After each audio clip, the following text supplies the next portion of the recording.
কথায় আছে মায়ের পায়ের নিচে সন্তানের বেহেশত, আর সেই বেহেশতকে নিয়ে রীতিমতো জীবনযুদ্ধ করে যাচ্ছেন কলেজ পড়ুয়া যুবক।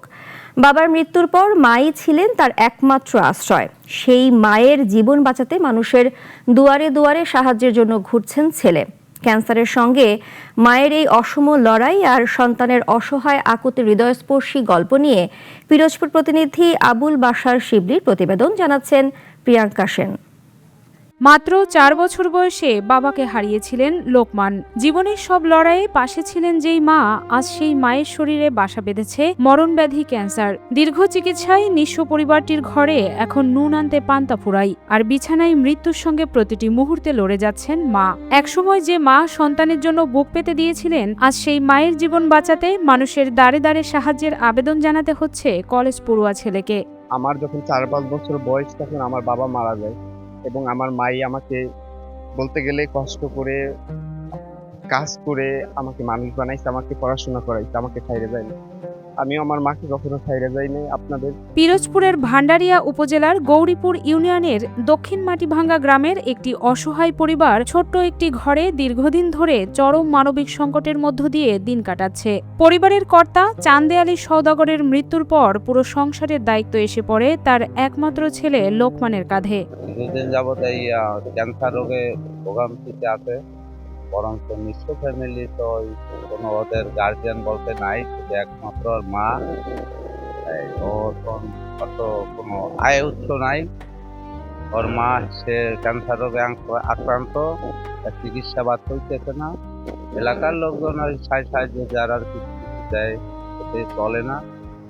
বর্তমানে 2025 সালের শুরুর দিকে সেলিনা বেগমের স্তন ক্যান্সার শনাক্ত হয়। এরপর থেকেই মায়ের পাশে থেকে সর্বোচ্চ চেষ্টা করে চিকিৎসা চালিয়ে যাচ্ছেন ছেলে লোকমান। কিন্তু দীর্ঘদিনের ব্যয়বহুল চিকিৎসায় পরিবারটির সঞ্চিত অর্থ শেষ হয়ে যাওয়ায় এখন চিকিৎসা চালিয়ে নেওয়াই কঠিন হয়ে পড়েছে, এমনকি বন্ধ হয়ে গেছে তার পড়াশোনাও। ওর ছোটবেলা ওর বাবা মারা যায় অনেক ছোট থেকে।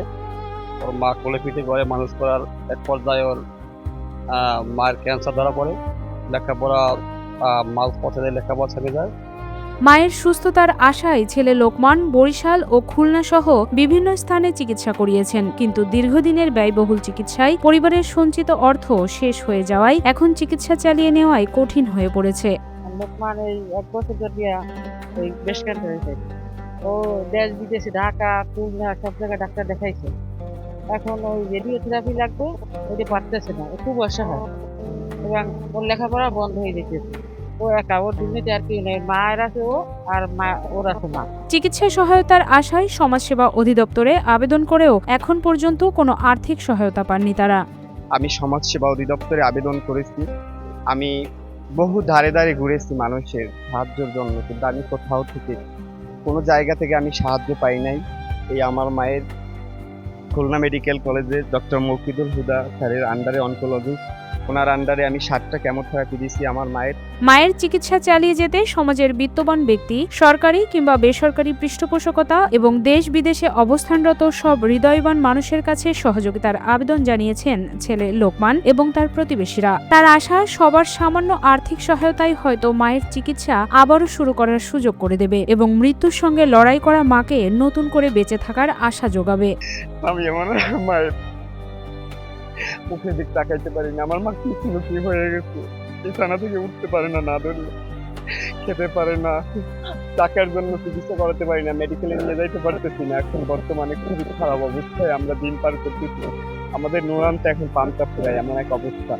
আপনারা যদি আমার পাশে দাঁড়ান, আমার মতো এই টিমের পাশে দাঁড়ান, তাহলে আমি আমার মায়ের চিকিৎসা করাতে পারবো না, আমার মা মারা যাবে। যদি আপনারা কোনো হৃদয়বান ব্যক্তি থাকেন ওর মায়ের চিকিৎসার জন্য কিছু সাহায্য সহযোগিতা করবেন। আর ওর পৃথিবীতে আপন বলতে কেউ নাই, ওর মা ছাড়াই। ওর মাই একা, আর ওর ভাই বোন নাই, চাচা চাচি কেউ নাই।